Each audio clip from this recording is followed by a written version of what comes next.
Hi, I'm Rosie Sykes. I'm a local chef and food writer. I want to just talk to you a little bit about what we can do with the more lackluster things that you might find at the bottom of your vegetable drawer, and also the things that you see and you think, oh, not sure what to do with that. Beetroot, we've got 3 wonderful colours of beetroot here.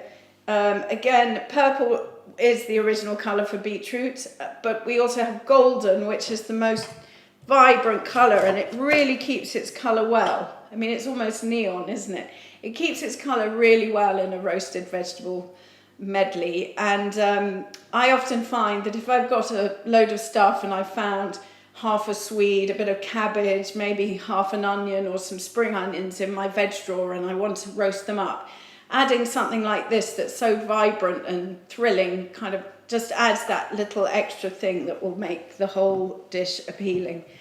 This is my favourite kind of beetroot. It's called a candy beetroot, or chioggia. It's an Italian variety. It's very popular now. And for the older people here, you might remember bagpuss. So this reminds me very much of bagpuss. When I cut beetroot for roasting, again, the same as carrots, I don't peel it, I just give it a good wash, and if I'm putting it in a roasting pan full of other things, I'd either cut it into very thin, well, not very thin slices, centimetre wide slices like this. This is also great on a pizza, by the way. I know it sounds unusual, but it really works well. Slicing it very thinly though. So that's one way. Another way would be just, again, give it a good wash, leave on the tops and bottoms, and just cut it into little wedges like that, and that's really nice in a roasting tray. But beetroot also are really brilliant to roast them whole, which is a really quick and easy thing to do. So if you've got the oven on for something else, you could just give the beetroots a wash. You don't need to remove their stem end or their root. Give them a wash, give them a rub with oil, a bit of salt, maybe some herbs. Mint's nice, sage is nice, rosemary, bay, whatever you want, and put them into some foil, a little bit more olive oil. A splash of vinegar is really nice as well, and a splash of water, because you want them to steam as well as sort of bake. Then salt and pepper, close up the foil so it's like a little parcel, and put that in the oven. Can take up to 2 hours for them to be soft. But then they keep incredibly well in the fridge, and your options are sort of endless. They're great in a salad. You can add them to a risotto. I make a really delicious it's kind of like a dip really. It's called barani. And you just whiz up the beetroots with some roasted cumin, some garlic and some yogurt, and you serve that with feta and walnuts and dill if you've got it. And then you can dip crudité into that, so a celery stick or a flatbread or some carrots, anything. That's a really lovely simple lunch dish, but it also goes really nicely alongside other vegetables as a supper. So the other thing I wanted to talk to you about was cabbage. Is one of those things that you often find yourself with a half or a quarter or a few bits in the bottom of your fridge looking a little bit lackluster, and you might think, oh, I may as well put that in the bin. But actually it responds really well to roasting, and that can be anything from a drumhead. A red cabbage is fantastic roasted, but what I tend to do is cut it into wedges. So if we start like this, and then I'll show you how to trim it.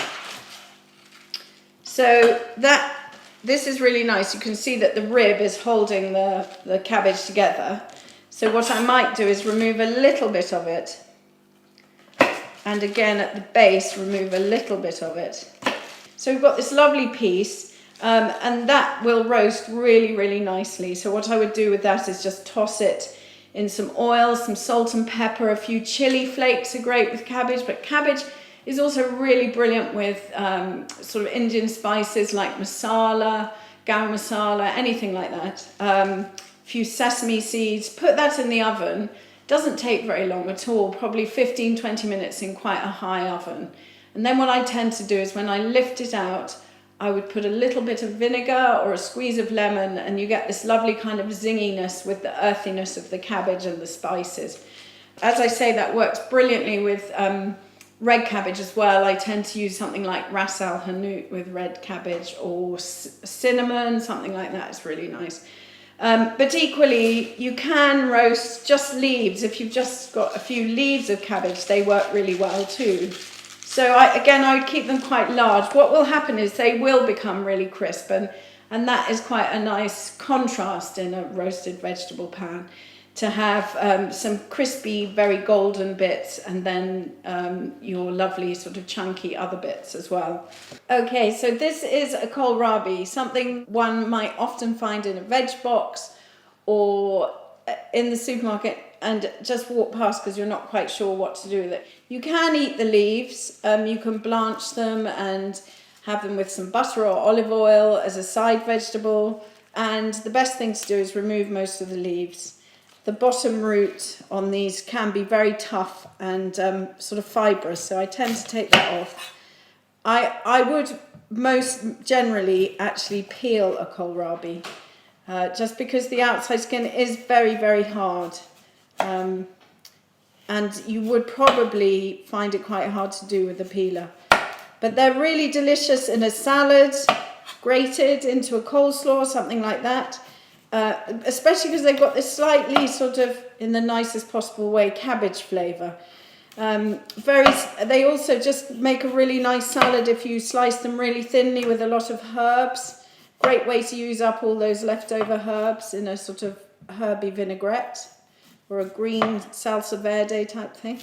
They're really lovely roasted. Again, they bring on that sort of sweetness that something like a cabbage brings. With a mixture of sweetness and earthiness. So once it's peeled, I would just chop it into, cut it in half, and then cut it in little wedges like this, which is a really nice, to look at, it's similar to a turnip, and again, you could do the same thing with a turnip or a small swede. And again, toss in some olive oil, salt and pepper. I'm going to talk to you in a minute about different spices. And put into a roasting tray with other veg, and it just gives it another new interesting note. Next, I'm going to talk to you about celery. Again, this is one of these things that we might buy for a recipe or because people like to eat the sticks with hummus or whatever, but then you often end up with either outer sticks that are quite hard to eat raw, or the inner heart and not quite sure what to do with it. The outer sticks I would often wash and save and put with my leeks and carrot trimmings for a stock. Celery really is an essential part of a stock. Give it a good wash. It's always really muddy. We're great growers of celery in the Cambridgeshire. We're very famous for our Fenland celery, which is the beautiful white stuff. And fresh celery is so delicious. Cut the celery into lengths. Put it into the boiling water for a couple of minutes and then add it to your pan of roasting vegetables. And again, it adds a new, different, interesting texture. It will be soft, but it does have a good texture and a really interesting flavour. Like I say, celery is wonderful in salads, and it's a great thing to use with a dip. And it's a really great thing for a stock or a soup. So here I've got a lovely tray of the kind of vegetables that I've just talked to you, which I've roasted very simply. So we've got some lovely bits, like I said, of the golden beetroot, which just really lights up the whole tray. We've got leeks, we've got kohlrabi, the cabbage has gone really lovely and crispy, so that will add some sweetness. We've got little bits of celery that have been blanched beforehand in boiling water for a minute or so. And then I added some ras al hanout, which is a lovely North African spice. It means top of the shop, and what it is a mixture of several spices which are supposed to be the best in the shop. But you could use garam masala, like I said. That's really lovely with things like swede, pumpkin, celeriac. Chili flakes are really great with the cabbage. And then we've got smoked paprika, which gives it that lovely warmth, and that goes really well with anything. Or you could use a combination. You could use some cumin seeds, fennel seeds. the spice cupboard is your world as far as roasted vegetables are concerned. And whatever you do, it's going to lift it up a bit.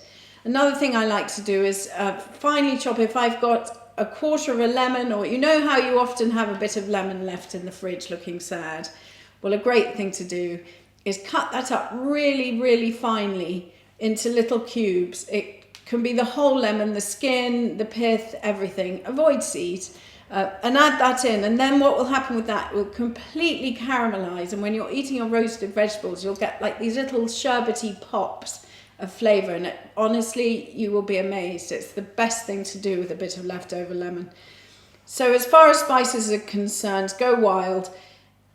Ground black pepper is always great, and I tend to use sea salt, a good pinch of sea salt. Another thing that's great to add to roasted vegetables is these harder herbs. So I put rosemary into this tray, and what I did was I just took a little bit of rosemary and I just pulled off the leaves like that. It's very simple. You can do the same with thyme.